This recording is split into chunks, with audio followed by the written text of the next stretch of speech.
Hello my dear student, welcome to my channel. আজকে তো class 10 এর যে সমস্ত ছাত্রছাত্রী আছে তাদের জন্য গুরুত্বপূর্ণ একটা টপিক নিয়ে এসেছি, সেটা হচ্ছে লাইট।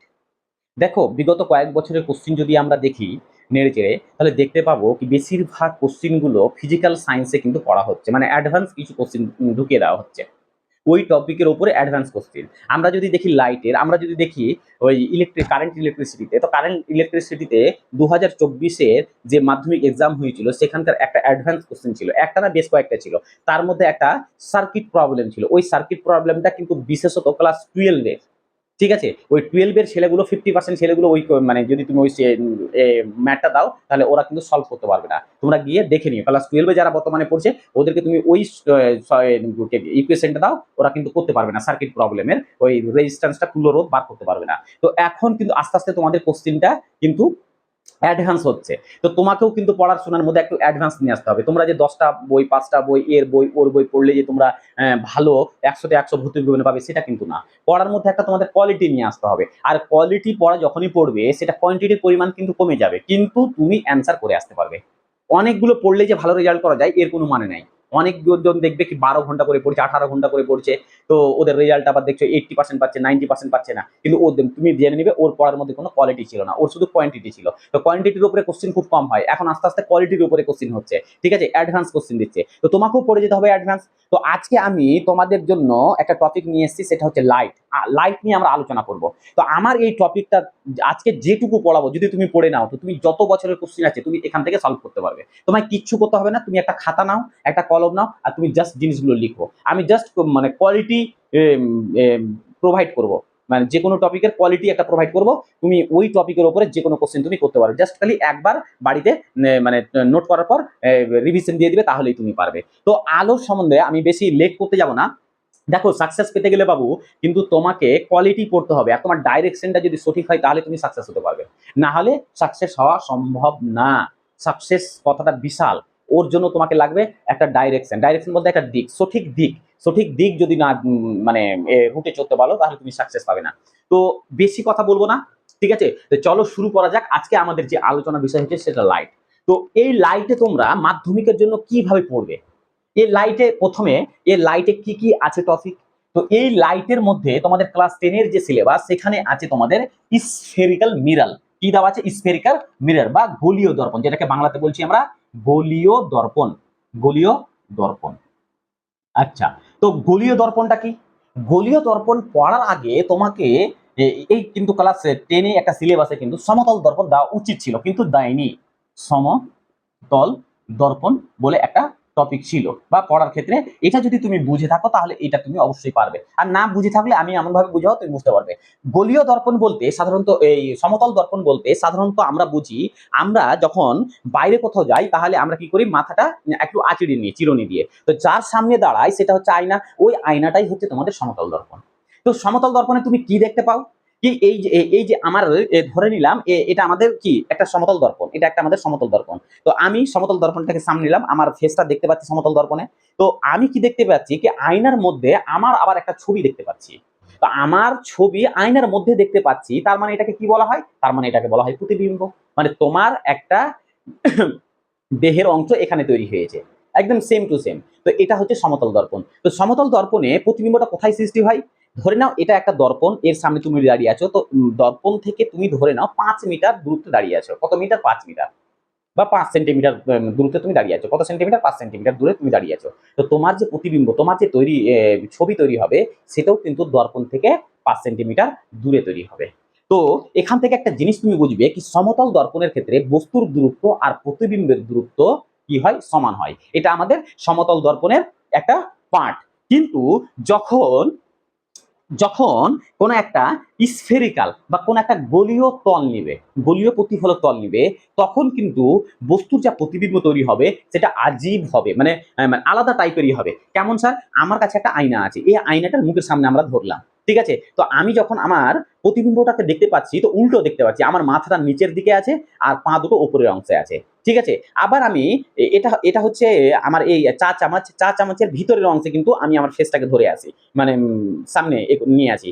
তো তখন দেখতে পাচ্ছি প্রতিবিম্বটা উল্টো আসছে। এখন যদি আমি এই চামচটাকে আবার উল্টিয়ে এই অংশটা যদি আমি ফেসের সামনে রাখি, তাহলে আমার ফেসটাকে আমি দেখতে পাচ্ছি এবং সেটা কি সঠিক দেখতে পাচ্ছি, ঠিক আছে। কিন্তু এর ক্ষেত্রেও প্রতিবিম্বের আকার কিন্তু চেঞ্জ হয়ে গেছে, সমতল দর্পণের মতো প্রতিবিম্ব নেই। এখানে আমার মাথাটাকে অনেকটাই বড় দেখাচ্ছে, লম্বা টাইপের দেখাচ্ছে। তো সমতল দর্পণের প্রতিবিম্বের যে সৃষ্টি হয়, আলোর যে প্রতিফলন হয়, সেটার কিন্তু বৈশিষ্ট্য আলাদা, আর গোলীয় দর্পণের ক্ষেত্রে আলাদা। তো তোমাদের সিলেবাসে যেটা দেওয়া আছে সেটা হচ্ছে গোলীয় দর্পণ। তো চলো আমরা গোলীয় দর্পণ কাকে বলে সেটা জানবো, ঠিক আছে। তো এই গোলীয় দর্পণের জন্য এই বস্তুর প্রতিবিম্ব কিন্তু বিভিন্ন টাইপের হয়ে থাকে, তো সেটাই নিয়ে আমরা আজকে আলোচনা করছি। এটাই হচ্ছে মূল আলোচ্য বিষয়, অন্য কিছু না। তো গোলীয় দর্পণ বোঝার আগে আগে আমরা গোলীয় তল বুঝবো। কি বুঝবো? গোলীয় তল। আমি যেভাবে বুঝাচ্ছি তোমরা ওভাবে নোট করবে। গোলীয় তল। গোলীয় তলটা কি? গোলীয় তল বলছে কোনো একটা গোলকের অংশ, কোন, দেখো আমি লিখে নিচ্ছি, কোন তল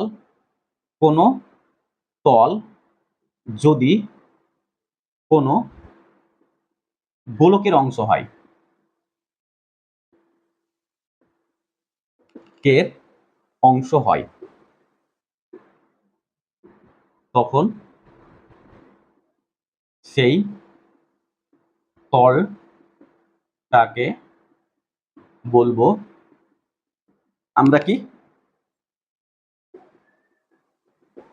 গোলীয় তল। সেটাকে বলবো আমরা গোলীয় তল। গোলীয় তল, বাস। তার মানে কি বোঝাচ্ছে কি, কোন একটা যদি গোলকের অংশ হয় তখন সেই তলটাকে বলবো গোলীয় তল। বুঝা গেছে? আচ্ছা কেমন স্যার? ধরে নাও এটা একটা গোলক, ঠিক আছে, গোলীয় অংশ। এখান থেকে আমি একটা কেটে নিলাম, ঠিক আছে, একটা পার্ট কেটে নিলাম, তাহলে এখানে দুটো পার্ট হয়ে গেল, এটা একটা পার্ট, এটা একটা পার্ট। তাহলে এই যে এই পার্টটা কি আসলে? এই পার্টটা তো একটা গোলকের অংশ, ঠিক আছে। তাহলে এই পার্টটা একটা গোলীয় তল, এটা একটা তল। এই তলটা কার অংশ? গোলকের অংশ। তার জন্য একে বলছি আমরা গোলীয় তল। বুঝে গেছে? বাস। এবারে গোলীয় দর্পণ জিনিসটা কি? আচ্ছা, গোলীয় দর্পণ যখন কোন তলটা প্রতিফলক, মানে কোন তলের প্রতিফলক, আচ্ছা সারফেস, দেখো এটাকে বলছি আমরা সারফেস, এটাকে বলবো আমরা তল বা সারফেস। Surface, surface. তো আমি এখানে লিখে নিই গোলীয় দর্পণ কাকে বলছি। আচ্ছা দেখে নাও, তাহলে ক্লিয়ার হয়ে যাবে। কোন, নোট করে নাও, কোন প্রতিফলক তল, প্রতিফলক তল যদি কোন গোলকের অংশ হয়, কোন গোলকের অংশ হয়, গোলকের অংশ হয়, তখন তাকে কি বলবো আমরা? গোলীয় দর্পণ বলবো। গোলীয় গোলীয় দর্পণ বলবো, দর্পণ বলবো, বাস। কি কি বললাম? ঠিক কোন প্রতিফলক তল যদি কোনো একটা গোলকের অংশ হয়, তখন সেই তলটাকে বলবো আমরা কি? গোলীয় দর্পণ। গোলীয় তল কাকে বললাম? কোন তল, মানে এখানে কিন্তু কোন তল বলেছে, যে কোনো একটা তল হতে পারে, সেটা প্রতিফলক তল হোক বা না হোক। যদি কোনো তল কোন গোলকের অংশ হয় তখন সেটাকে বলবো আমরা কি? গোলীয় তল বলবো। আর দর্পণ কাকে বলবো? যদি সেই তলটা প্রতিফলক হিসাবে কাজ করে, আর সেটা যদি গোলকের অংশ হয়, তখন সেই তলটাকে বলবো আমরা কি? গোলীয় দর্পণ। বুঝা গেছে? বুঝা গেছে? টুকে না। 1 2 3, চলো।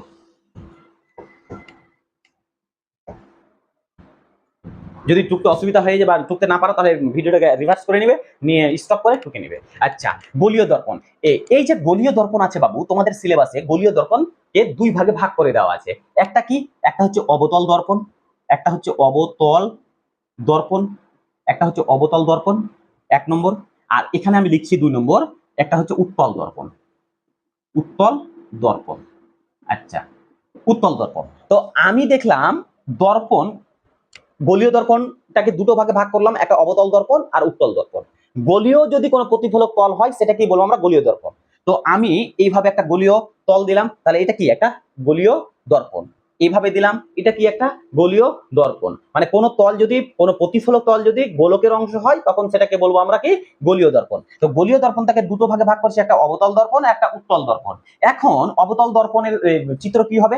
অবতল দর্পণের চিত্রটাকে আমি এইভাবে আঁকলাম, এটাকে কিন্তু আমি উত্তল দর্পণও বলতে পারবো, কিন্তু কাজের ভিত্তিতে এর নাম হয়ে গেছে অবতল দর্পণ। আচ্ছা কেমন স্যার কাজের ভিত্তিতে? এই যে পিছনের যে তল আছে, এই এই সারফেসটাকে আমি পলিশ করে দিলাম, মানে কালার করে দিলাম, আর এই অংশটা আমরা কালার করলাম না। এখন কি করব, আলো এই তলে ভিতরের অংশে পড়বে, আলো এখানে ভিতরের অংশে পড়ে প্রতিফলিত হবে। আলো কি হবে? প্রতিফলিত হবে। তো আলো যখন কোনো তলের ভিতরের অংশে পড়বে তখন সেই তলটাকে বলবো আমরা অবতল দর্পণ। প্রতিফলিত হয়ে কি হবে, আলো কোন একটা তলে পড়লো, আলো কোন একটা তলে পড়লো, পড়ে কি তৈরি করলো, প্রতিবিম্ব তৈরি করলো, তখন সেই দর্পণটাকে বলবো আমরা কি, অবতল দর্পণ। তো অবতল দর্পণ তখনই বলা যাবে যখন আলো কোন সারফেসের ভিতরের অংশে পড়বে, কোন সারফেসের কোথায় পড়বে, ভিতরের অংশে পড়বে, তখন সেই তলটাকে বলবো আমরা অবতল দর্পণ। আচ্ছা এবার উত্তল দর্পণটা কি, এইভাবে আমরা আঁকলাম, কিন্তু এর ভেতরের যে তল আছে এটাকে এখন আমরা কালার করে দিলাম, পলিশ করে দিলাম, এটাকে আমরা পলিশ করে দিলাম। আচ্ছা এবার আলো পড়বে তাহলে কোথায়, আলো কোথায় পড়ে প্রতিফলিত হয়ে ওর প্রতিবিম্ব সৃষ্টি করবে, তো আলো পড়বে বাইরের অংশে। তো আলো যখন কোনো তলের বাইরের পৃষ্ঠে পড়বে এবং বাইরের পৃষ্ঠে পড়ার পরে কি হবে, প্রতিফলিত হয়ে যাবে আলো, তখন সেই তলটাকে বলবো আমরা উত্তল দর্পণ, আর ভেতরের পৃষ্ঠে পড়লে অবতল দর্পণ। টুকে নাও।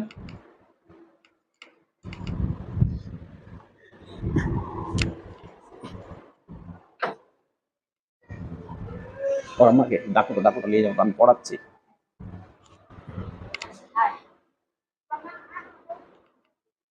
হয়েছে বাবু? আচ্ছা তাহলে অবতল দর্পণ তোমরা চিনবে কিভাবে, আলো যদি ভিতরের অংশে পড়ে তাহলে সেটাকে বলবো অবতল দর্পণ, আলো যদি বাইরের অংশে পড়ে ওই তলের তাহলে সেটাকে বলবো আমরা উত্তল দর্পণ। আর মনে রাখার ক্ষেত্রে অবতল দর্পণের ইংরেজি হচ্ছে কনকেভ, কনকেভ CAV। আর কেভ মানে কি জানি আমরা, গুফা জানি, তাহলে গুফা কেমন টাইপের হয়, ভেতরের অংশে, তাকে গুফা বলবো আমরা। তাহলে আলো যখন ভেতরের অংশে পড়বে সেটাকে বলবো আমরা অবতল দর্পণ বা কনকেভ মিরর, আর এটাকে বলবো আমরা উত্তল দর্পণ বা কনভেক্স মিরর। এটা হচ্ছে কনভেক্স, VEX হবে, কনভেক্স, কনভেক্স VEX মিরর, এটাকে বলবো আমরা কনভেক্স মিরর। হয়ে গেছে। তাহলে গলীয় দর্পণ আমরা পড়লাম, গলীয় তল পড়লাম, অবতল দর্পণ পড়লাম, উত্তল দর্পণ পড়লাম। কিভাবে চেনা গেছে, বুঝা গেছে তো কিভাবে চিনবে। চলো, মানে একটা দর্পণ তোমার অবতল হতে পারে, উত্তল হতে পারে, কিন্তু কাজের আলো কোথায় যাচ্ছে, কোথা থেকে প্রতিফলিত হচ্ছে সেটার উপর নির্ভর করে নাম দিব আমরা অবতল দর্পণ আর উত্তল দর্পণ। চলো নেক্সট, এবার কাজে আমরা দর্পণগুলো পড়লাম, তো এই দর্পণের কিছু জ্যামিতিক সংজ্ঞা দিব আমরা দর্পণগুলোকে ব্যবহার করে। যেমন আমি প্রথমে আছি একটা অবতল দর্পণ আঁকলাম, কিভাবে স্যার অবতল দর্পণ আঁকবো, এই যে একটা গোলকের একটা অংশ নিব, একটা তল নিলাম, নিয়ে বাইরেরটাকে আমরা পলিশ করে দিলাম, ঠিক আছে। এবার তোমরা বলো, প্রথম আমাদের যে সংজ্ঞাটা হবে সেটা হচ্ছে আমাদের পোল। আচ্ছা পোল মানে কি স্যার? আচ্ছা পোল মানে বাংলা হচ্ছে মেরু, ঠিক আছে, আমি বাংলা ইংরেজি দুটোই বলছি, মেরু। আচ্ছা মেরুটা কি, এটা কি একটা, এটা একটা দর্পণ। আচ্ছা এটা কোন দর্পণ, এটা হচ্ছে অবতল দর্পণ। এটা কি, অবতল, অবতল দর্পণ, এটা এটা হচ্ছে অবতল দর্পণ। আচ্ছা অবতল দর্পণ কেন স্যার, বাইরের পৃষ্ঠে কালার করা আছে, তাহলে ভিতরের পৃষ্ঠে কি আলো পড়বে, ভিতরের পৃষ্ঠে এই যে আলো যাবে, গিয়ে ওখান থেকে প্রতিফলিত হয়ে কি তৈরি হবে, বস্তুর প্রতিবিম্ব তৈরি হবে। চলো, তো এই যে আমরা, এই যে আমরা এই মিরর আছে এটা হচ্ছে অবতল দর্পণ, ঠিক আছে, বা কনভেক্স কনকেভ মিরর। তাহলে এই মিররের মিডিল পয়েন্ট কোনটা, এই মিররের মিডিল পয়েন্ট কোনটা? তো তোমরা বলবে কি স্যার এটা তো হচ্ছে ওর এডস মানে প্রান্ত, এটাও প্রান্ত, তার মিডিল স্যার এই কোনো একটা জায়গায় আসবে এই। তাহলে অবতল দর্পণ হোক বা উত্তল দর্পণ হোক, যে কোনো দর্পণের মিডিল অংশটা বা মধ্য অংশ যেটা, ওই অংশটাকে বলবো আমরা মেরু বা পোল, মেরু বা পোল। বুঝা গেছে? কি বললাম, যে কোনো মিররের, অবতল দর্পণ হোক, কনভেক্স মিরর হোক বা কনকেভ মিরর হোক, অবতল দর্পণ হোক বা উত্তল দর্পণ হোক, যে কোনো মিররের ক্ষেত্রে ওই মিররের মধ্যবর্তী অংশটাকে বলবো আমরা কি, পোল বা মেরু। তোমাকে ফিজিক্সে লাইটের উপরে সম্পূর্ণ নম্বর পেতে গেলে তোমাকে এই জ্যামিতিটা কিন্তু বুঝতে হবে, আর এইটি বুঝে গেলে তুমি ছোট ছোট কোশ্চিন সহজেই করতে পারবে। আমি কোশ্চিন সহ কিন্তু তোমাদের করাবো, ঠিক আছে। তাহলে এটাকে বলছি আমরা মেরু বলছি, এটা কি বলছি আমরা, মেরু। হয়ে গেছে 1 নম্বর। আচ্ছা 2 নম্বর, 2 নম্বর হচ্ছে আমাদের সেন্টার অফ কার্ভেকচার বা বক্রতা কেন্দ্র। 2 নম্বর হচ্ছে বক্রতা কেন্দ্র, বক্রতা কেন্দ্র। আচ্ছা সেন্টার অফ কার্ভেকচারটা কি, what is the centre of curvature, or বক্রতা কেন্দ্র কি? আচ্ছা বক্রতা কেন্দ্র আমি তোমাদের আগে বলেছি, যে কোনো দর্পণ হোক, হয় উত্তল হোক বা অবতল হোক, যে কোনো গলীয় দর্পণ, ওই গলীয় দর্পণের মানে কি, ওই দর্পণটা একটা গোলকের অংশ ছিল, মানে আগে প্রিভিয়াসে ও গোলকের একটা অংশ ছিল, এখন আমরা কি করেছি ওই গোলকটাকে কেটে নিয়ে দুটো তল করে দিয়েছি, ঠিক আছে, কেটে নিয়েছি। তো এই যে দর্পণ, এই অবতল দর্পণ, এটা কি একটা গোলক না? এটা তো একটা সম্পূর্ণ একটা গোলক, এই গোলকেরই এটা একটা পার্ট। তো আমরা কেটে এইটুকু বাদ দিয়ে দিয়েছি, এইটুকু নিয়েছি, আর এইটুকুর উপরে আমরা আলো ফেলছি, বুঝা গেছে? আচ্ছা, তো এটা যদি একটা গোলকের একটা অংশ হয়, তাহলে এই গোলকের একটা সেন্টার থাকবে। যে কোনো গোলকের একটা কি সেন্টার হয়, কেন্দ্র হয়, তাহলে ওর কেন্দ্রটা কোথায়? তাহলে এটা, ঠিক আছে। তাহলে এই যে কেন্দ্র নিলাম, এই কেন্দ্রটাকেই বলছি আমরা বক্রতা কেন্দ্র। বক্রতা কেন্দ্র। তোমাকে কোনো কিছুই মুখস্থ করতে হবে না, জাস্ট তুমি ছবির মাধ্যমে বুঝে মাধ্যমিক পরীক্ষাতে তুমি আলো আলো করতে হবে। আর যদি 100 কোশ্চেন না অ্যান্সার করতে পারো তখন আমাকে বলিও, ঠিক আছে। তো বক্রতা কেন্দ্র কি? তাহলে বক্রতা কেন্দ্র এটাই কি, যে কোনো দর্পণ হয় উত্তল হোক বা অবতল হোক, ওই দর্পণ যেহেতু একটা গোলকের অংশ, তাহলে ওই গোলকের যে কেন্দ্র, সেই কেন্দ্রটাকেই বলছি আমরা কি বক্রতা কেন্দ্র। আমি অ্যান্সার গুলো লিখাতে পারছি না, তার কারণ ভিডিওটা অনেক বড় হয়ে যাবে, ঠিক আছে। প্রয়োজনে তোমরা ভিডিওটাকে রিভার্স করে করে তোমরা লিখে নিতে পারবে। একবার আর বলছি, বক্রতা কেন্দ্র কাকে বলবো?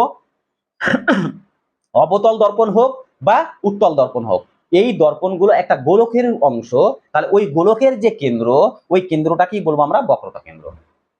তাহলে ওই তলটা যদি কোনো একটা গোলকের অংশ হয়, তাহলে ওই গোলকের যে কেন্দ্র, ওই কেন্দ্রটাকেই বলবো আমরা বক্রতা কেন্দ্র। বাস এইভাবে তুমি লিখবে, 100 নম্বর পাবে, ঠিক আছে। চলো, তাহলে 2 নম্বর হয়ে গেল আমাদের বক্রতা কেন্দ্র। 3 নম্বর আমাদের আছে বক্রতা ব্যাসার্ধ। বক্রতা বক্রতা ব্যাসার্ধ, ব্যাসার্ধ, বক্রতা ব্যাসার্ধ। হোয়াট ইজ দ্য বক্রতা ব্যাসার্ধ? বক্রতা ব্যাসার্ধ কি? রেডিয়াস অফ কার্ভেচার, এর ইংরেজি হচ্ছে রেডিয়াস অফ কার্ভেচার। বক্রতা ব্যাসার্ধ কি? আমি দেখলাম কি একটা দর্পণ, কি একটা দর্পণের মিডিল পয়েন্টটাকে বলছি আমরা মেরু বা পোল। আর ওই দর্পণ যেহেতু একটা গোলকের অংশ, তাহলে ওই গোলকের যে কেন্দ্র, ওই কেন্দ্রটাকে বলছি আমরা সেন্টার অফ কার্ভেচার বা বক্রতা কেন্দ্র, ঠিক আছে। তো এখন ওই পোল থেকে বা মেরু থেকে বক্রতা কেন্দ্রের যে দূরত্ব হবে সেটাকেই বলছি আমরা বক্রতা ব্যাসার্ধ। বাস। তাহলে তোমাকে যদি কোশ্চিনে আসে কি বক্রতা ব্যাসার্ধ কি, এর আগে এসছেও, তাহলে তুমি কিভাবে লিখবে কি বক্রতা ব্যাসার্ধ এটাই কি মেরু থেকে, মানে দর্পণের মেরু থেকে, ঠিক আছে, ওই দর্পণের যে কেন্দ্র বা বক্রতা কেন্দ্র, এর দূরত্বটাকেই বলবো আমরা বক্রতা ব্যাসার্ধ। তাহলে এটা কি, এটুকু বলছি আমরা বক্রতা ব্যাসার্ধ। বক্রতা ব্যাসার্ধ, বক্রতা ব্যাসার্ধ, ব্যাস হয়েছে। তাহলে বক্রতা কেন্দ্র বুঝলাম, বক্রতা ব্যাসার্ধ বুঝলাম, বুঝা গেছে। তাহলে বক্রতা কেন্দ্র থেকে মেরু দূরত্বটাকে বলবো আমরা বক্রতা ব্যাসার্ধ। এখন আমরা চলে আসবো প্রিন্সিপাল অ্যাক্সিস বা প্রধান অক্ষ, বাংলাতে বলছি ওটাকে প্রধান অক্ষ। প্রধান অক্ষ, আচ্ছা প্রধান অক্ষটা কি স্যার? আচ্ছা প্রধান অক্ষটা এটাই কি, তুমি যে দর্পণ এঁকেছো ওই দর্পণের যে মেরু আছে, এবং ওই দর্পণটা একটা গোলকের অংশ ছিল বলে ওর সেন্টার আছে, তাহলে ওই মেরু থেকে সেন্টার এর দূরত্ব, যে লাইন দ্বারা জয়েনিং হয়েছে, ওই লাইনটাকে বলবো আমরা প্রিন্সিপাল অ্যাক্সিস। তার মানে এই যে এটাকে বলছি আমরা প্রিন্সিপাল অ্যাক্সিস, এটাকে বলছি আমরা প্রিন্সিপাল অ্যাক্সিস। এটা যদি ওর মেরু হতো, এটা যদি সেন্টার হতো, তাহলে এই যে লাইন টানলাম টু দা, মানে জয়েন্ট টু দা পয়েন্ট, ঠিক আছে, তাহলে এই পয়েন্টটাকে বলবো আমরা কি প্রধান অক্ষ বা প্রিন্সিপাল অ্যাক্সিস। তাহলে প্রিন্সিপাল অ্যাক্সিস কোনটাকে বলবো? পোল আর বক্রতা কেন্দ্র, এই যে দুটোকে জয়েনিং করেছে যে সরলরেখা, ওই সরলরেখাটা কি বলবো আমরা কি বক্রতা, এই বলবো কি প্রধান অক্ষ বা প্রিন্সিপাল অ্যাক্সিস। আর বক্রতা ব্যাসার্ধ কি? পোল আর এই বক্রতা কেন্দ্র, এই দুটোর দূরত্বটাকে বলবো আমরা, যে মান পাবো, দূরত্বের যে মান পাবো সেটাকে বলবো আমরা বক্রতা ব্যাসার্ধ। বাস। আর একটা আছে অ্যাপারেচার। যদি কোনো দর্পণ, ছোট্ট একটা দর্পণ, এই যে এটা একটা ছোট্ট একটা দর্পণ, ধরে নাও এটা একটা গোলক, এই গোলক থেকে আমরা এই গোলককে আমরা দুটো ভাগে ভাগ করে নিলাম, কেটে নিলাম, ছোট্ট একটা গোলক ধরে নাও, এই হ্যাঁ হ্যাঁ এখানে করি, ধরে নাও এটা একটা গোলক, এখানে আমরা ছোট্ট, বড় হয়ে গেল, ঠিক আছে, ছোট্ট একটা গোলক, এই যেটা কেটে নিলাম, পার্ট করে নিলাম। তাহলে এই যে গোলক একে যখন দুভাগে ভাগ করে নিলাম, তাহলে একটা পার্ট কি হয়ে গেল, একটা স্ফেরিক্যাল কি হয়ে গেল, দর্পণ হয়ে গেল। তাহলে ওই দর্পণের আকারটা কেমন দেখাবে? এই যে এই টাইপের দেখাবে। যেমন একটা ফুটবল আছে না, ওই ফুটবলকে তুমি মাঝখানে কেটে দিলে তাহলে অর্ধেক পার্টটা কি এভাবে থাকবে না, এইভাবে থাকবে না। তাহলে এই যে এটাকে বলবো আমরা অ্যাপারচার সারফেস, এটাকে বলবো আমরা অ্যাপারচার সারফেস, ঠিক আছে। তাহলে ক্ষুদ্র একটা দর্পণ তাকেই আমরা, আর এই ক্ষুদ্র একটা দর্পণের এই যে এই অংশটাকে বলবো আমরা অ্যাপারচার। ঠিক আছে, তাহলে এইটুকু তুমি যদি বুঝে নাও তাহলে তোমার মোটামুটি তুমি এখান থেকে অনেক কিছুই করতে পারবে। তো চলো তাহলে পোল বুঝলাম, বক্রতা কেন্দ্র বুঝলাম, বক্রতা ব্যাসার্ধ বুঝলাম, প্রধান অক্ষ বা প্রিন্সিপাল অ্যাক্সিস বুঝলাম। ঠিক আছে, কিভাবে আঁকতে হয়, কোথায় কি বলে তোমরা তাহলে টুকে নাও। ঠিক আছে, হয়েছে 1 2 3।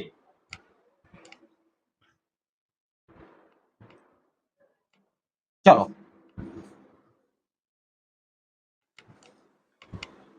নেক্সট যেটা আসবে,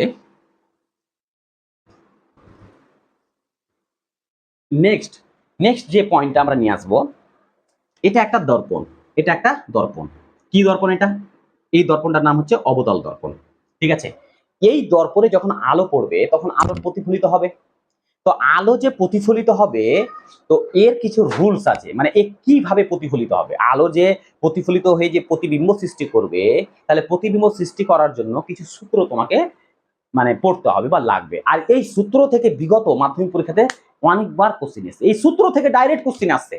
তাহলে তোমাকে 4টা সূত্র মনে রাখতে হবে। এই 4টা সূত্র যদি তুমি জেনে নাও তাহলে তোমার আর কোনো সমস্যা থাকবে না, বিশেষ করে স্ফেরিক্যাল মিররে। কি বললাম, কি প্রতিফলনের মানে গোলীয় দর্পণে প্রতিফলনের ফলে যে প্রতিবিম্ব সৃষ্টি হয়, তো ওই প্রতিবিম্ব সৃষ্টির যে সূত্র, ওই সূত্র তোমাকে পড়তে হবে। ইমেজ তৈরি করার যে সূত্র, সেটা তোমাকে পড়তে হবে। ওই 4টা সূত্র মনে রাখবে, মানে এটা লিখিত কোনো 4টা সূত্র না। ঠিক আছে, তুমি বলো ফার্স্ট ল সেকেন্ড ল না, 4টা রুলস তোমাকে মনে রাখতে হবে। আচ্ছা, তাহলে ইমেজ তৈরির 4টা রুলস। ঠিক আছে, মানে প্রতিবিম্ব, আমি এখানে লিখে দিই, প্রতিবিম্ব প্রতিবিম্ব তৈরির তৈরির কি রুলস বা ফর্মুলা, হ্যাঁ নিয়ম, বা নিয়ম লিখে দাও, নিয়ম। খুব ইম্পর্টেন্ট নিয়ম, খুব ইম্পর্টেন্ট, 5টা স্টার মেরে দাও। এটি তোমাকে বুঝতে হবে। তাহলে প্রতিবিম্ব তৈরির নিয়ম কার? গোলীয় দর্পণের। গোলীয় দর্পণে প্রতিবিম্ব তৈরির নিয়ম, এখানে লিখে দাও গোলীয় দর্পণ। তাহলে বাক্যটা খুব সুন্দর হবে, গোলীয় দর্পণে দর্পণে। তাহলে গোলীয় দর্পণে প্রতিবিম্ব তৈরির নিয়ম 1 নম্বর রুলস, 1 নম্বর রুলস। আচ্ছা, এটা আমরা কি নিলাম? একটা অবতল দর্পণ নিলাম। আচ্ছা, এই অবতল দর্পণের মেরু কোনটা? স্যার মধ্যখানেটাকে মেরু বলা হয়। আচ্ছা, সেন্টার কোনটা? স্যার মেরু থেকে এই মেরু থেকে একটা ডিস্টেন্সে সেন্টার আসবে। আচ্ছা, এই ডিস্টেন্সটা কিভাবে বুঝবো স্যার? তার কারণ এই ডিস্টেন্সটা এইভাবে বুঝাবে, যেহেতু এই অবতল দর্পণটা একটা গোলকের অংশ, তাহলে ওই গোলকের ওটাকে যদি একটা গোলক আমি কল্পনা করে নিই, তাহলে ওই গোলকের যে সেন্টার, সেটাকে বলবো আমরা সেন্টার অফ কার্ভেচার। তার মানে সেন্টার এইটুকু। তাহলে এইটুকু যে লাইন আসবে, এই লাইনটাকে বলবো আমরা কি? Radius of curvature. কি বলবো আমরা? Radius of curvature. আর এই পুরো লাইনটাকে বলবো, সেন্টার থেকে পোলের দূরত্বটাকে বলবো রেডিয়াস অফ কার্ভেচার। আর এই লাইনটার একটা আসল নাম আছে, সেটাকে বলবো আমরা প্রিন্সিপাল অ্যাক্সিস। কি বলবো? প্রিন্সিপাল অ্যাক্সিস বা প্রধান অক্ষ, বাংলাতে লিখি প্রধান অক্ষ। কি বলবো এটাকে? প্রধান অক্ষ। এটাকে বলবো প্রধান অক্ষ। বাস এটুকুই তোমাকে বুঝতে হবে, আর কিচ্ছু বুঝতে হবে না। তাহলে এটুকু এখানে সেন্টার দিয়ে দিই বা প্রধান অক্ষ। আর আচ্ছা, আর একটা জিনিস তুমি মনে রাখবে, এটা তোমাদের একটা ইকুয়েশন আছে, প্রয়োজন পড়লে আমরা ইকুয়েশনটা বা তোমাদের করিয়ে দেবো, তোমরা কমেন্ট করবে তোমাদের প্রয়োজন আছে কিনা। ঠিক আছে, তো এই যে মানে সেন্টার থেকে আর পোল এর মধ্যবর্তী কোনো এক মানে কোনো এক জায়গায় একটা ফোকাস তৈরি হয়, যেখানে যেখানে প্রতিফলিত রশ্মি এসে মিলিত হয়, সেটা কি বলবো আমরা? ফোকাস বলবো। কি বলবো আমরা? ফোকাস বলবো। তাহলে তোমাকে মনে রাখতে হবে কি সেন্টার আর পোলের মধ্যবর্তী একটা অংশে ফোকাস তৈরি হয়। আর এই ফোকাসটা পোল থেকে যা দূরত্ব হবে, ঠিক আছে, ফোকাসের পোল থেকে যা দূরত্ব হবে, সেন্টার অফ কার্ভেচারের দূরত্ব কি সেটাই হবে। ধরে নাও এই ফোকাস থেকে মেরুর দূরত্ব যদি এক্স মিটার হয়, ঠিক আছে, তাহলে ফোকাস থেকে সেন্টার অফ কার্ভেচারের দূরত্ব এক্স হবে। আর এদের মধ্যে একটা ফর্মুলা আছে, F equal to R by two. এই আরটাকে কি বলবো? এই আরটাকে বলবো আমরা বক্রতা ব্যাসার্ধ। কি বলবো আমরা? বক্রতা ব্যাসার্ধ। এটার উপরে একবার না 5বার কোশ্চেন এসছে মাধ্যমিকে, ব্যাসার্ধ ব্যাসার্ধ। আচ্ছা, কেমন কোশ্চেন এসছে? তোমাকে বলে দিল কোনো একটা গোলীয় দর্পণের বক্রতা ব্যাসার্ধ 50, তোমাকে বলে দিল, তাহলে ওর ফোকাসের দৈর্ঘ্য কত হবে? তাহলে ফোকাসের দৈর্ঘ্য কত হবে? তাহলে বক্রতা ব্যাসার্ধের মান 50 বসে দাও, এখানে 2 দিয়ে দাও, তাহলে এটা হয়ে যাবে 25, তার মানে 25 সেন্টিমিটার হবে। বুঝা গেছে? এই টাইপের কোশ্চেন। তাহলে তোমাকে এমনিতে তুমি মনে রাখো কি একটা গোলীয় দর্পণের পোল হয়, পোল থেকে কিছুটা দূরত্বে সেন্টার থাকে, আর ওই সেন্টারের মধ্যবর্তী দূরত্বে ফোকাস থাকে। তার মানে পোল থেকে ফোকাসের যে দূরত্বটা হবে, সেটা রেডিয়াস অফ কার্ভেচারের অর্ধেক। পোল থেকে ফোকাসের দূরত্বটা হবে রেডিয়াস অফ কার্ভেচারের কি অর্ধেক, বা ফোকাসের দৈর্ঘ্য হবে রেডিয়াস অফ কার্ভেচারের অর্ধেক। F equal to R by two. F equal to R by, এটাকে কি বলবো আমরা? ফোকাস। কি বলবো আমরা? ফোকাস। ফোকাসের লেন্থ বা দৈর্ঘ্য, ফোকাস দৈর্ঘ্য, এটাকে বলবো ফোকাস দৈর্ঘ্য, এটাকে বলবো বক্রতা ব্যাসার্ধ বাই 2। তাহলে F equal to R by 2, এটা ইম্পর্টেন্ট, খুব ইম্পর্টেন্ট, ঠিক আছে, খুবই ইম্পর্টেন্ট ইকুয়েশন, তোমরা টুকে নাও, ঠিক আছে। এটা মেন আমরা ফার্স্ট ফর্মুলা বা নিয়ম জানি। ফার্স্ট ফর্মুলার নিয়ম হচ্ছে কি, কোন রশ্মি যদি তোমরা লিখে নাও, কোন রশ্মি যদি প্রধান অক্ষের সমান্তরালে আসে, এসে যদি ওই দর্পণে প্রতিফলিত হয় বা পড়ে, কেমন স্যার, এই যে এটা একটা আলোক রে এসে এখানে পড়লো, কোথায় পড়লো, গোলীয় দর্পণে। আলোটা আসলো কিভাবে, আলোর বৈশিষ্ট্য কি, আলোটা এমন ভাবে আসছে যে প্রধান অ্যাক্সিস বা প্রধান যে অক্ষ আছে ওই অক্ষের কি আছে, সমান্তরাল আসছে। সমান্তরাল হলে গেলে থিটার মানটা হবে দুটো, এই যে প্রধান অক্ষ আর যে সমান্তরাল রে, এই দুটোর মধ্যে যে অ্যাঙ্গেল হয় সেটা হয় 0 ডিগ্রি। যদি এই শর্ততে আসে তাহলে আলোটা আয়নাতে পড়ার পরে ফোকাস দিয়ে যাবে, কোথায় দিয়ে যাবে, ফোকাস দিয়ে যাবে। তাহলে ফোকাস কোথায় ছিল আমাদের, এই যে এই জায়গাতে ছিল, যদি এই জায়গাতে আঁকি, ঠিক আছে, স্কেল নিয়ে এগুলো কাজ করতে হয়, তাহলে এই যে ফোকাসের মধ্যে দিয়ে যাবে। এটা হচ্ছে মেন সূত্র, 1 নম্বর সূত্র, এটা হচ্ছে 1 নম্বর নিয়ম। কি বললাম, টুকে নাও। আলো যখন প্রধান অক্ষের সমান্তরালে এসে অবতল দর্পণে পড়বে তখন আলোটা প্রতিফলিত হয়ে প্রধান অক্ষ এই ফোকাসে দিয়ে পাস হবে। কোথায় দিয়ে পাস হবে, ফোকাস দিয়ে পাস হবে। তো আলো প্রধান, এর শর্তটা কি, আলোকে আসতে হবে, এই যে এটা আমাদের প্রধান অ্যাক্সিস, তাহলে এই যে আলো, এটা আলোক রে বা রশ্মি, তাহলে এই রশ্মি আর এই যে প্রধান অক্ষ, এই দুটো কি সমান্তরাল আছে, প্যারালাল, দুটো রে কখন, দুটো দাগ কখন প্যারালাল হয়, এই যে এটাকে প্যারালাল বলবো, দুটো রে, তাহলে এই দুটো যদি প্যারালালে হয়, ঠিক আছে, তখন যে আলো প্রতিফলিত হয়ে কোথায় যাবে, ফোকাসের মধ্যে দিয়ে যাবে। কার মধ্যে দিয়ে যাবে, ফোকাসের মধ্যে দিয়ে। এটা হচ্ছে প্রথম ল, বুঝা গেছে। চলো 2 নম্বর, তাহলে এটাকে মিটিয়ে দিই, এটা 1 নম্বর হলো। আচ্ছা 2 নম্বর রুলস আমরা সেটাই আঁকবো যেটা গেছিলাম ওটাই, 2 নম্বর রুলস। আচ্ছা 2 নম্বর রুলস হচ্ছে কি, আলো 2 নম্বর রুলস বলছে কি, আলো ডাইরেক্ট ফোকাসের মধ্যে দিয়ে যাচ্ছে, গিয়ে আয়নাতে প্রতিফলিত হলো। লিখে নাও, আলো যখন ডাইরেক্ট ফোকাসের মধ্যে গিয়ে আয়নাতে পড়লো, আলো যখন ডাইরেক্ট কোনো আলোক রে বা রশ্মি ডাইরেক্ট ফোকাসের মধ্যে দিয়ে গিয়ে তারপরে কোথায় পড়লো, আয়নাতে পড়লো, যেটাকে বলছি আমরা গোলীয় দর্পণে পড়লো বা অবতল দর্পণে পড়লো, পড়ার পরে ওই প্রতিফলিত রশ্মিটা রাস্তা কি হবে, তখন ও প্রতিফলিত রশ্মিটা এই যে প্রধান অক্ষ, এই যে প্রধান অক্ষর সমান্তরালে চলে যাবে, প্রধান অক্ষের সমান্তরালে চলে যাবে। আলো এভাবে পড়বে ফোকাসের মধ্যে দিয়ে, আর এইভাবে সোজা হয়ে বেরিয়ে যাবে। পড়ার পরে কিভাবে বেরোবে, সোজা হয়ে বেরিয়ে যাবে। এটা হচ্ছে আমাদের 2 নম্বর রুলস। কি বললাম, আলো যদি ডাইরেক্ট কোনো ফোকাসের মধ্যে দিয়ে পাস হয় আর হয়ে গিয়ে কোথায় পড়বে, যদি দর্পণে পড়ে, তাহলে দর্পণে পড়ার পরে যখন ও ব্যাক হয়ে আসবে তখন প্রধান অ্যাক্সিসের বা প্রধান অক্ষের কি হয়ে যাবে, সমান্তরালে চলে যাবে। তাহলে এটা হচ্ছে আমাদের 2 নম্বর। 3 নম্বর রুলস, 2 নম্বর পড়লাম, এবার আমরা 3 নম্বর চলে আসবো। 3 নম্বর, আচ্ছা 3 নম্বর, 3 নম্বর, এটা আমাদের কি আছে, ফোকাস আছে, এখানে আমাদের সেন্টার অফ কার্ভেচার আছে। আচ্ছা 3 নম্বর বলছে, আলো যদি ফোকাসের মধ্যে দিয়ে না গিয়ে প্রধান অ্যাক্সিসের সমান্তরালে না গিয়ে ডাইরেক্ট সেন্টার অফ কার্ভেচারের মধ্যে দিয়ে গেল, সি এর মধ্যে দিয়ে পতিত হলো, তখন কি হবে, তখন আলোর প্রতিফলিত রেটা কোন সাইড বরাবর যাবে, মানে কিভাবে যাবে, প্রতিফলিত হয়ে কোন পথে যাবে। এটা হচ্ছে 3 নম্বর কোশ্চেন, 3 নম্বর রুলস। তো 3 নম্বর রুলস বলছে, আলো যখন কোন সেন্টারের মধ্যে দিয়ে পাস করবে, মানে সেন্টার অফ কার্ভেচারের মধ্যে দিয়ে যখন পাস করবে, তখন আলোটা প্রতিফলিত হয়ে ওই পথ বরাবরই ফিরে যাবে। এইভাবে এসেছিল, আবার এইভাবে বেরিয়ে যাবে, যেভাবে এসেছিল ওইভাবে বেরিয়ে যাবে। আচ্ছা এটা বেরোবে কেন, এটা বেরোবে, আচ্ছা শুনো, তোমরা ক্লাস 9-এ হয়তো পড়েছো কি, প্রতিফলনের সূত্র কি, প্রতিফলনের একটা সূত্র ছিল কি, আপাতন কোণ আর প্রতিফলন কোণের মান কি হয়, সমান হয়। তো ধরে নাও এখানে তোমরা এভাবে পড়েছো কি, আলো এভাবে পড়লো, তাহলে এভাবে পড়া মানে এটা একটা আমাদের দর্পণ, সমতল দর্পণ, এটা আমাদের কি একটা সমতল দর্পণ। তাহলে আলো যখন সমতল দর্পণে পড়লো তাহলে কত ডিগ্রি অ্যাঙ্গেলে পড়লো, তোমরা কিভাবে বার করতে, আলো যখন সমতল দর্পণে পড়লো তাহলে কত ডিগ্রি অ্যাঙ্গেলে পড়লো, কিভাবে বার করতে, তো অবশ্যই যে বিন্দুতে আলো পড়লো ওই বিন্দুর উপরে একটা পারপেন্ডিকুলার নিতে হতো, যেটাকে বলছি আমরা অভিলম্ব, নিতে হবে। তাহলে ওই অভিলম্বের সঙ্গে আলো যে কোণ করে থাকবে সেটাকে বলবো আপাতন কোণ, আর এই আপাতন কোণের মান হয় আই। এটা পড়েছো তোমরা, ঠিক আছে। আর প্রতিফলিত কোণ কিভাবে বের হবে, এই যে অভিলম্বের সঙ্গে যে কোণে বেরিয়ে যাবে সেটাকে বলবো আমরা প্রতিফলিত কোণ, আর এটাকে আমরা আর লিখতাম। আর আই আর আর এর মান প্রতিফলনের ক্ষেত্রে কি হয়, সমান হয়, এটা আমরা কিন্তু আগে থেকে জানতাম। কিন্তু এখানে মেন কথা হচ্ছে যে আমরা আপাতন কোণ বা প্রতিফলন কোণ কখন মেজার করব আর কি হিসাবে মেজার করব, যে আপাতন কোণটা যদি অভিলম্বের সঙ্গে যে কোণ করে থাকবে সেটাকে আপাতন কোণ বলবো, আর প্রতিফলন কোণ কাকে বলবো, অভিলম্বের সঙ্গে যে কোণ করে থাকবে। এই যে এটা অভিলম্ব, আর অভিলম্বটা নিজে থেকে আঁকতে হয়। আর অভিলম্বটা কিভাবে হয়, যেখানে আলো পড়লো ওর উপরে একটা লম্ব নিতে হবে, তাহলে ওই লম্বের সঙ্গে আলো যে কোণ করে থাকবে সেটাকে আপাতন কোণ, আর প্রতিফলন কোণ কাকে বলবো, যেভাবে বেরিয়ে যাবে আর যে কোণ করে বেরোবে সেটাকে বলবো আমরা প্রতিফলন কোণ। এটা আমরা কিন্তু আগে থেকেই জেনেছি, বুঝা গেছে না যায়নি, জেনেছি।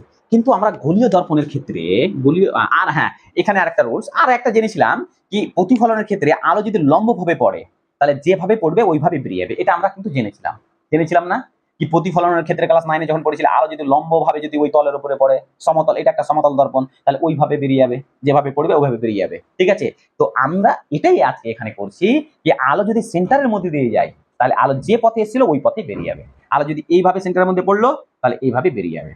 ঠিক আছে, তো যেহেতু আমাদের আয়না এদিকে আছে তাহলে আলো যদি এইভাবে পড়ে তাহলে যেভাবে পড়বে ওইভাবে বেরিয়ে যাবে। ঠিক আছে, আচ্ছা এটাতে কেন হবে, কারণ দেখো আলো একটা এই জায়গাতে পড়লো না, আলো আমাদের কোথায় পড়লো, এই জায়গাতে পড়লো, তাহলে এই জায়গাতে যে তোমাকে এর মধ্যে যে একটা অভিলম্ব নিতে হবে, তাহলে এই অভিলম্বটা সবসময় সেন্টার দিয়ে পাস হয়, মানে স্ফেরিক্যালের ক্ষেত্রে অভিলম্ব সবসময় সেন্টার দিয়ে পাস হয়, লিখে নাও। ঠিক আছে, এগুলো পয়েন্ট তোমার কোথাও লেখা নাই বইয়ে। ঠিক আছে, অভিলম্ব যখন তুমি সারফেস মানে স্ফেরিক্যালের ক্ষেত্রে অভিলম্ব আঁকবে, আপাতন কোণ বার করতে যাবে, প্রতিফলন কোণ বার করতে যাবে, তখন অভিলম্বটা কিন্তু কোনটা দিয়ে পাস হবে, ওই স্ফেরিক্যালের সেন্টারের মধ্যে দিয়ে পাস হবে।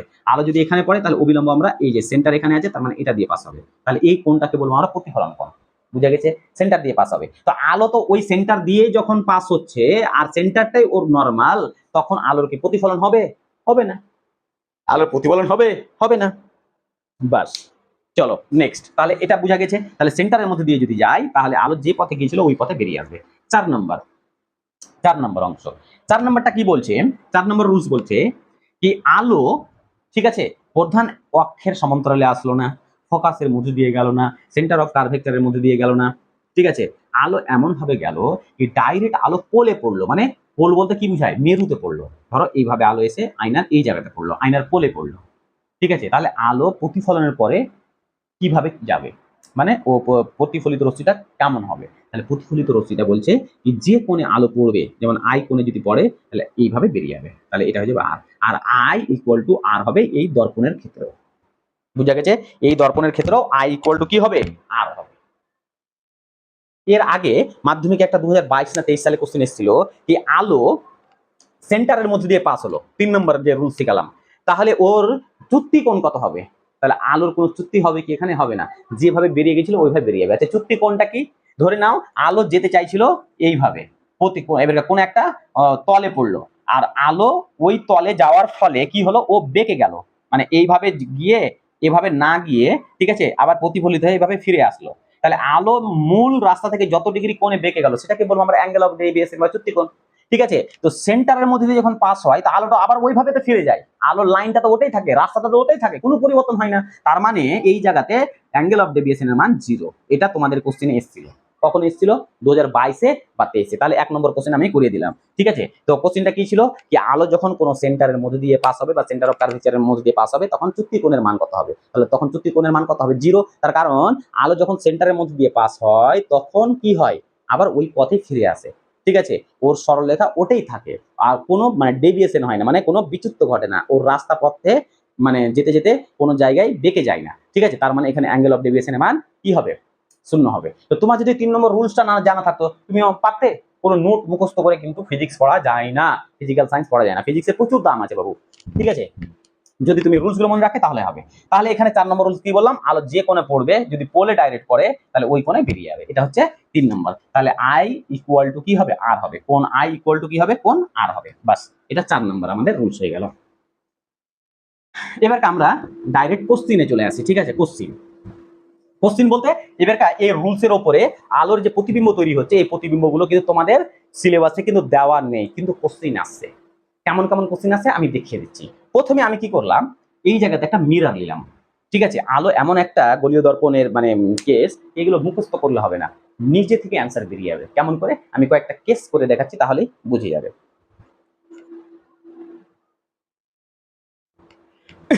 ফার্স্ট কেস, তোমরা লিখো, নোট করো, লিখো কোনো আলো, লিখো একটা রুলস লেখাচ্ছি বা একটা নোট দিয়ে রাখো, খুব ইম্পর্টেন্ট নোটটা। আলো যখন ইনফিনিটি থেকে আসছে, ইনফিনিটি কথার অর্থ অসীম দূরত্ব থেকে আসছে, মানে মনে নেই, মানে জানা নেই আমার কোথা থেকে আসছে, আমেরিকা থেকে আসছে না লন্ডন থেকে আসছে, বা আর দর্পণটাকে রাখা আছে কালিয়াচকে বা মালদাতে বা কলকাতাতে রাখা আছে। তো কলকাতাতে একটা গলীয় দর্পণ ভাবে রাখা আছে। আর আলোক উৎস থেকে, মানে আলোর উৎস যেটা রাখা আছে ওটা আমেরিকাতে রাখা আছে, ঠিক আছে, বা লন্ডনে রাখা আছে, বা তোমার নিউ যেখানে হোক রাখা আছে, বা দিল্লিতে রাখা আছে। তো ওখান থেকে আলো আসছে। তো আলোর মানে প্রপার্টিজ বলছে কি, আলো যখন ইনফিনিটি বা অসীম দূরত্ব থেকে এসে আয়নার মধ্যে আসবে, অবতল দর্পণের কাছে আসবে, তখন আস্তে আস্তে ও কি হবে, প্রধান অ্যাক্সিসের সমান্তরাল হয়ে যায়। প্রধান অ্যাক্সিসের সমান্তরাল হয়ে যায়, মানে অসীম থেকে যখন আলো আসে, আসার সময় যখন মানে এতে আসবে, তোমার ওই অবতল দর্পণের কাছে আসবে, বা যে তোমার সমতল দর্পণ বা যে কোনো দর্পণের কাছে আসবে, তখন আসার সময় সমতল দর্পণের কাছাকাছি এসে কি হয়ে যাবে, আলো ওই প্রধান অ্যাক্সিসের সমান্তরাল হয়ে যাবে। আলো যেভাবেই আসুক, এই কোণে আসুক, এই কোণে আসুক, আস্তে আস্তে যখন এই বরাবর আসবে, তখন ও প্রিন্সিপাল অ্যাক্সিসের কি হয়ে যাবে, সমান্তরাল হয়ে যাবে। প্রিন্সিপাল অ্যাক্সিসের কি হয়ে যাবে, সমান্তরাল হয়ে যাবে। ঠিক আছে, প্রিন্সিপাল অ্যাক্সিসের সমান্তরাল হয়ে যাবে, এটা তোমাকে মনে রাখতে হবে। তো ওয়াসিম থেকে আসা আলো প্রিন্সিপাল অ্যাক্সিসের সমান্তরাল হয়ে যায়। নোট হয়েছে? একবার আর বলছি, ওয়াসিম থেকে আসা আলোক রশ্মিগুচ্ছ প্রিন্সিপাল অ্যাক্সিস বা প্রধান অক্ষের সমান্তরাল হয়ে যায়। এখান থেকে অনেকগুলো কোশ্চেন বেরোবে, বুঝা গেছে? চলো নেক্সট। এবারকার ধরে নাও ওয়াসিমে কোন একটা বস্তু রাখা আছে, ইনফিনিটিতে কোন একটা বস্তুকে রাখা আছে, এটা একটা ইনফিনিটি, ইনফিনিটিতে কোন একটা বস্তুকে রাখা আছে, ঠিক আছে। আচ্ছা, এটা আমাদের কি আয়না, ছোট করে আঁকি, এটা আমাদের আয়না। কি আয়না? এটা একটা অবতল দর্পণ বা কনকেভ মিরর, অবতল দর্পণ। অবতল, আমরা অবতল দর্পণের কেসগুলো করছি, এরপরে উত্তল করে দেব। অবতল দর্পণ। আচ্ছা, এটা মাধ্যমিকে এসেছিল, মাধ্যমিকে এসেছিল। কি এসেছিল? কোশ্চেনটা বলছে কি, আলো যখন ইনফিনিটি থেকে আসবে বা অসীম থেকে আসবে, এসে ওর প্রতিবিম্ব কোথায় সৃষ্টি হবে? আচ্ছা, আলো কেমন করে আছে, কোন একটা বস্তু থেকে আসবে, কোন আলোক উৎস থেকে আসবে, ঠিক আছে, কোন একটা অবজেক্ট আসবে। ধরে নাও এটা একটা অবজেক্ট এখানে রাখা আছে, বা তুমি এখানে ধরে নাও এই জায়গাতে একটা অবজেক্ট রাখা আছে। আচ্ছা, অবজেক্ট বলতে এখানে একটা মোটু আছে, মোটু পাতলু মোটু আছে। তাহলে এই মোটুর প্রতিবিম্ব আমরা এখানে দেখবো, কোথায় দেখতে পাবো? এই মোটুটা কোথায় রাখা আছে? মোটুটা আছে কোথায়? ইনফিনিটিতে আছে। তাহলে এই মোটুর সামনে একটা কি রাখা আছে? অবতল লেন্স রাখা আছে, বা আয়না রাখা আছে, দর্পণ রাখা আছে। তাহলে মোটুর সামনে একটা অবতল দর্পণ রাখা আছে, আর এই অবতল দর্পণের সাহায্যে মোটুর কি দেখবো আমরা? প্রতিবিম্ব দেখবো। মোটুর কি দেখবো আমরা? প্রতিবিম্ব দেখবো। তাহলে কিভাবে প্রতিবিম্ব দেখতে পাবো? যে কোনো বস্তুকে তুমি দেখতে গেলে, ধরো এই যে এটা কি মার্কার, আমি দেখতে পাচ্ছি এটা একটা মার্কার। তো কেন দেখতে পাচ্ছি জানো? এই মার্কার থেকে আলো আসছে আমার চোখে, মার্কারের উপরের অংশ থেকে চোখে আলো আসছে, নিচে থেকে চোখে আলো আসছে, এসে দুটো রে মিলিত হয়ে একটা প্রতিবিম্ব সৃষ্টি হচ্ছে। একটা বস্তুর প্রতিবিম্ব তৈরি করতে গেলে, একটা বস্তুর প্রতিবিম্ব তৈরি করতে গেলে কমপক্ষে দুটো রে আসতে হবে ওই বস্তু থেকে, একটা উপরের অংশ থেকে, একটা নিচের অংশ থেকে। নোট করে নাও, এগুলো অ্যাডভান্স তোমাদের লাইটের কিছু শেখাচ্ছি, ঠিক আছে। যে কোনো বস্তুকে যদি তুমি দেখতে যাও না, তাহলে ওই বস্তু থেকে কি হতে হবে? রে আসবে। আচ্ছা, তাহলে তুমি বলবে স্যার এর তো কোনো নিজস্ব আলো নেই। না, নিজস্ব আলো নেই, কিন্তু এই মার্কারটাকে যখন তুমি অন্ধকারে রেখে দিবে, তুমি দেখতে পাবে না, কারণ ওখান থেকে রে আসবে না। তার মানে আমার ঘরে বাল্ব জ্বলছে, তাহলে এই বাল্বটা কোথায়? এই বাল্বটা একে আলোকিত করছে, এর আলো নিয়ে আমার চোখে পাঠাচ্ছে। এ বাল্বের কাছ থেকে আলো নিল, নিয়ে আমার চোখে পাঠাচ্ছে। তা আমার চোখে এসে কি তৈরি হচ্ছে? এর প্রতিবিম্ব তৈরি হচ্ছে। বুঝা গেছে? তাহলে তো এই যে একটা মোটু আছে, এই মোটুর প্রতিবিম্ব আমরা কিভাবে দেখতে পাবো? তো মোটু থেকে কি রশ্মি বেরিয়ে আসতে হবে, কমপক্ষে কটা? দুটো রশ্মি বেরিয়ে আসতে হবে। তো ধরে নাও এই কথায় রাখা আছে ইনফিনিটিতে রাখা আছে, তাহলে ইনফিনিটির রে কি হয়? ইনফিনিটির রে কি হয়? যখনই ওখান থেকে রশ্মি আসবে, তো প্রিন্সিপাল অ্যাক্সিসের কি হয়ে যাবে? সমান্তরাল হয়ে যাবে। তো রশ্মিটা এইভাবে এসে সমান্তরাল হয়ে গেল। তাহলে এই যে আয়নার একটা পোল থাকে, এখানে কি থাকে? ফোকাস থাকে। আর ফোকাস থেকে এটুকু যা দূরত্ব, এখান থেকে সমান দূরত্বে কি থাকবে? সেন্টার অফ কার্ভেচার থাকবে, ঠিক আছে। তো আলো যখনই প্যারালাল অ্যাক্সিস হয়ে গেল, মানে আলো যখনই বা কোনো রে যখনই প্রধান অক্ষের সমান্তরালে আসলো, এসে কোথায় মিলিত হয়? 1 নম্বর রুলসে কি শিখালাম? ফোকাসে। তার মানে এই যে গিয়ে ফোকাসে পড়লো। কোথায় পড়লো? ফোকাসে পড়লো, ফোকাসে পড়লো। ফোকাসে পড়ে এভাবে রেটা বেরিয়ে গেল, সোজা হবে। হ্যাঁ, সোজা হবে। পিচ্ছিল তো বোর্ডটা, তার জন্য আঁকতে পারছি না, তো তোমরা নিয়ে বসবে, ঠিক আছে। আচ্ছা, তো কমপক্ষে কটা রে লাগবে? দুটো। ধরে নাও এই বস্তুর রে এইভাবে এসে এইভাবে পড়লো, এখানে পড়লো। তাহলে এই রেটাও কি আসছে? এই বস্তু থেকে আসছে। এই বস্তু থেকে একটা রশ্মি এখানে এসে পড়ছে, কমপক্ষে কটা রশ্মি লাগবে? দুটো। তাহলে এই যে এই বস্তু এখানে এসে পড়ছে, ঠিক আছে, তাহলে এই রেটা যখনই অসীম দূরত্ব থেকে আসবে তখন কি হয়ে যাবে, অটোমেটিক প্রিন্সিপাল অ্যাক্সিসের সমান্তরাল হয়ে যাবে। তাহলে সমান্তরাল হয়ে গেল, তাহলে এ প্রতিফলিত হবে কিভাবে, মানে এই প্রতিফলিত রশ্মিটা কোথায় যাবে, এই প্রতিফলিত মানে আয়নাতে পড়ার পরে কোথায় যাবে, ফোকাস দিয়ে বেরোবে। তার মানে এই যে ফোকাস দিয়ে বেরোলো।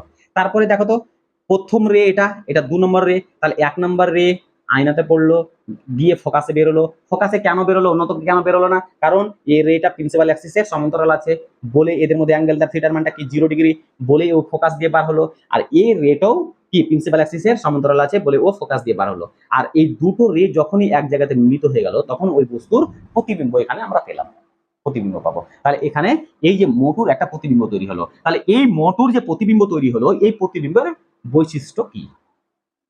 এবারে তোমাকে 2000 মানে 22-23 যাই হোক একটা কোশ্চেন এসেছিল কি ওয়াসিং থেকে আলোক রশ্মি এসে কোথায় মিলিত হবে, বস্তুর প্রতিবিম্ব যে তৈরি হবে সেটা কোথায় হবে এবং ওই প্রতিবিম্বের বৈশিষ্ট্য কি। তো তোমাকে ফার্স্ট অ্যান্সার কি হলো, 1 নম্বরের অ্যান্সার ছিল কোথায় প্রতিবিম্ব তৈরি হবে। তাহলে প্রথম তোমাকে লিখতে হবে কি আলো যখন অসীম থেকে এসে আসবে তখন ওর যে প্রতিবিম্ব তৈরি হবে তখন কোথায় তৈরি হবে, ফোকাসে তৈরি হবে। তার মানে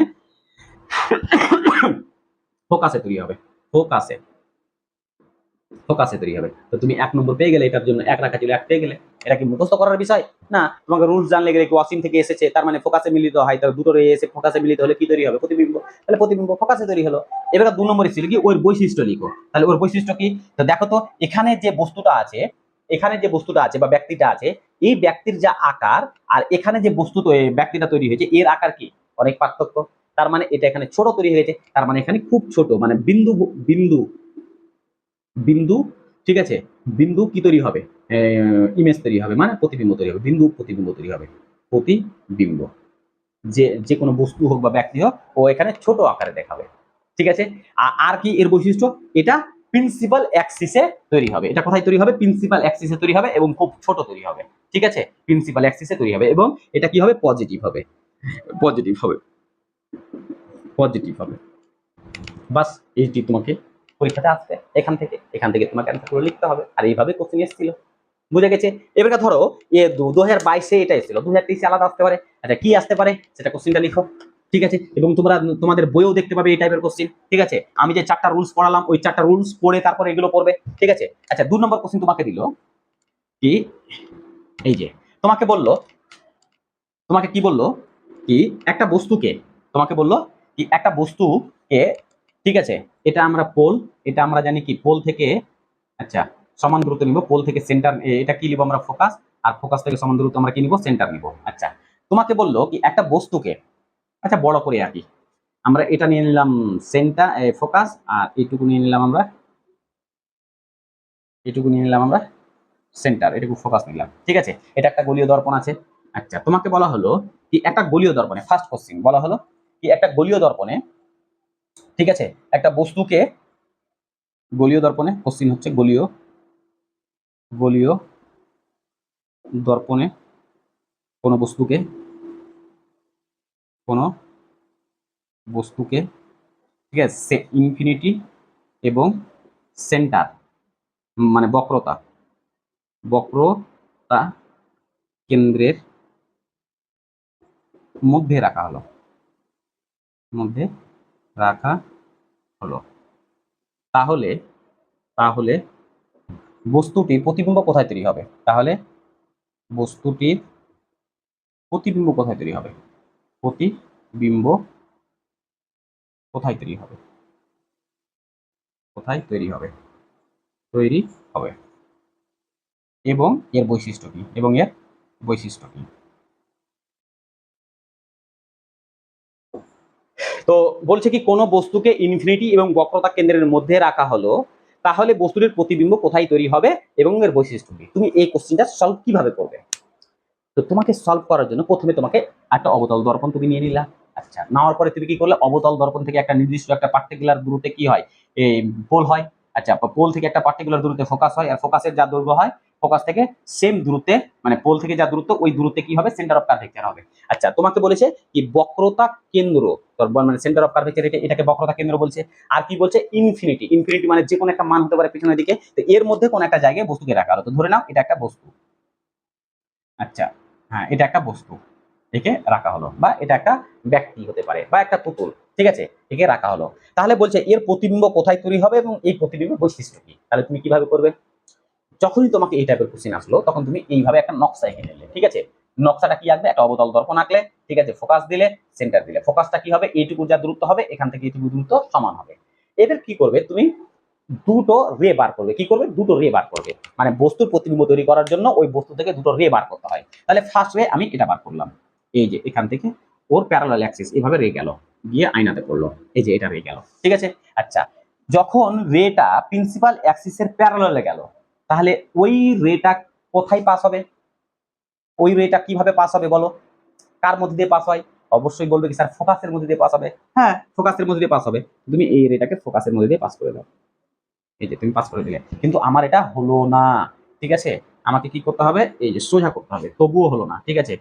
আমরা যে এখানে ফোকাস নিয়েছি, ঠিক আছে, রুলস, তুমি রেটাকে সমান্তরালে পাঠালে, তাহলে ওই রেটা প্রতিফলিত হওয়ার পর মানে আয়নাতে পড়ার পরে ফোকাস দিয়ে যাবে, ঠিক আছে। আমি দেখি একটা স্কেল বানানোর চেষ্টা করি, দাঁড়াও।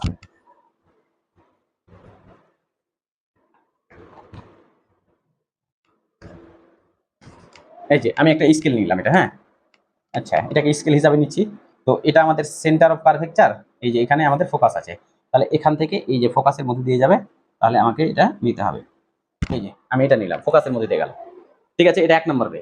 2 নম্বর রে তোমাকে পাঠাতে হবে, কারণ কমপক্ষে দুটো রে পাঠাতে হবে। তো একটা রেখে আমি কি করলাম, একটা রেখে কি করলাম, আমি ফোকাসের মধ্যে দিয়ে ডাইরেক্ট পাঠিয়ে দিলাম, এই যে ফোকাসের মধ্যে দিয়ে পাঠালাম, ডাইরেক্ট কি করলাম,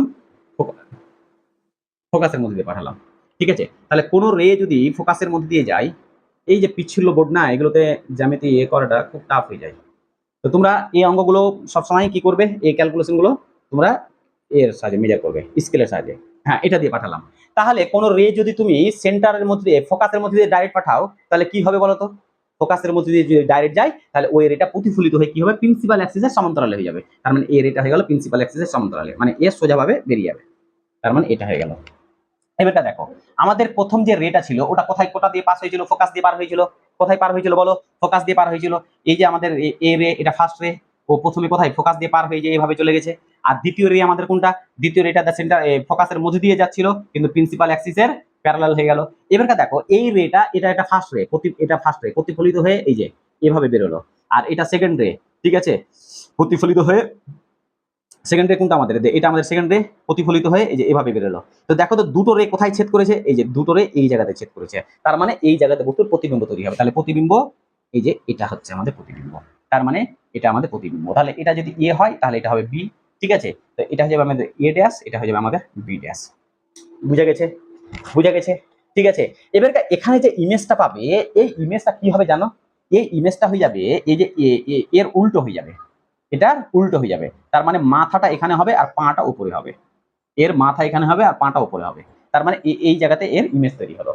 এবারে তোমাকে বলবে ইমেজটা কোথায় তৈরি হলো, তাহলে প্রথমে অ্যান্সার কি পেলে, কোন বস্তু থেকে ইনফিনিটি আর বক্রতা রাখলে, হ্যাঁ, প্রতিবিম্ব কোথায় তৈরি হবে, তাহলে তোমাকে লিখতে হবে প্রতিবিম্ব কোথায় তৈরি হলো। দেখো তো, এটা কি সি মানে কি বক্রতা কেন্দ্র, এটা কি এফ মানে কি বক্রতা ফোকাস, তাহলে কি ফোকাস এবং বক্রতার মধ্যবর্তী কোনো অংশে তোমার কি তৈরি হবে, প্রতিবিম্ব। তাহলে এখানে অ্যান্সার লিখে নাও, কি প্রতিবিম্ব তৈরি হবে, প্রতিবিম্ব তৈরি হবে, তৈরি হবে কোথায়, ফোকাসে, ফোকাস এবং বক্রতা কেন্দ্রের মধ্যে, বক্রতা কেন্দ্রের মধ্যে, কেন্দ্রের মধ্যে।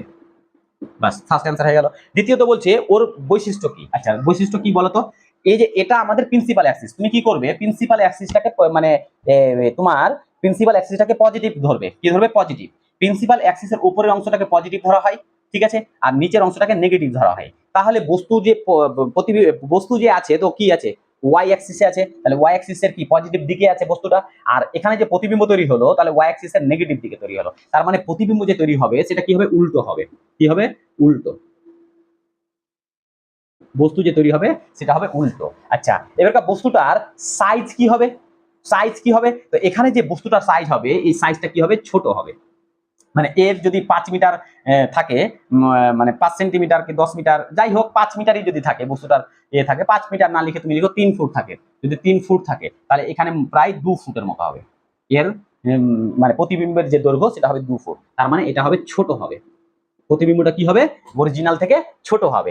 আর কি হবে বলতো, এই ছোট হবে, আর কি হবে, বস্তুটার আকার ছোট হলো আর বস্তুটা কি উল্টো হলো। ঠিক আছে, এবারে এখান থেকে ম্যাগনিফিকেশনের মান বার করা যায়। ম্যাগনিফিকেশন, তো ম্যাগনিফিকেশন বলছে হাইট অফ অবজেক্ট বা image by height of object. তো এটা তোমাদের আসে না ক্লাস 12 এর জন্য, এটা তোমরা বাদ দিয়ে দাও। তাহলে তোমরা এখানে দুটো জিনিস মনে রাখবে, কি বস্তুটা কোথায় তৈরি হবে, বি এবং এই হ্যাঁ সি এবং এফ এর মধ্যে, আর ওর বৈশিষ্ট্য কি বস্তুটা উল্টো তৈরি হবে এবং ছোট তৈরি হবে। বাস, এটাই তোমাদের অ্যান্সার। ঠিক আছে, এরপরে নেক্সট কেস আমি তোমাদের দুটো কেস দেখালাম, 1 নম্বর আর 2 নম্বর। এরকম তোমাদের 4টা কেস আরো আছে, 4টা কেস আরো হবে। ঠিক আছে, আমি মিটিয়ে দিলাম, তোমরা স্টপ করে কিন্তু করে তুলে নিও। হ্যাঁ, তো অবশ্যই তোমরা যদি চাও তো এর কিন্তু আমরা নোট বানিয়ে বা প্রশ্ন উত্তর বানিয়ে টেলিগ্রামে দিয়ে দিব, তোমরা কমেন্ট করবে। ঠিক আছে, তো এর আরো 2-3টে কি আছে, 4টা কেস আছে। তো এই কেসটি যদি তুমি করে নাও, আর দেখো কেসগুলো করতে গিয়ে তোমাকে পড়তে হবে না, তুমি যদি রুলস গুলো জানো, ঠিক আছে 4টা রুলস, আর তুমি নিজে নিজে আঁকবে, দেখবে প্রতিবিম্ব ওখানে সৃষ্টি হয়ে যাবে। তুমি যদি আঁকো কিনা নিজে থেকেই তৈরি হয়ে যাবে, মানে এটা কিছু না, আমি কিছু করলাম, ঠিক আছে, কিছু করলাম না, ঠিক আছে, তো নিজে থেকেই তৈরি হয়ে যাবে। তো ভিডিওটা প্রায় 1 ঘন্টার মতো হয়ে গেল। তো আজকে এই পর্যন্তই রাখছি। ঠিক আছে, প্রতিবিম্বের আর 2-3টা কেস আছে, ওই 2-3টা কেস 10-15 মিনিট লাগবে। ঠিক আছে, এরপরের ভিডিওতে বুঝিয়ে দেবো। ঠিক আছে, তো অবশ্যই তোমাদের যদি ভালো লাগে তাহলে সাবস্ক্রাইব করবে, কমেন্ট করবে, আর করবে, আর তোমাদের আরো অ্যাডভান্স কোশ্চেন আমি দেওয়ার চেষ্টা করব। ওকে, থ্যাংক ইউ।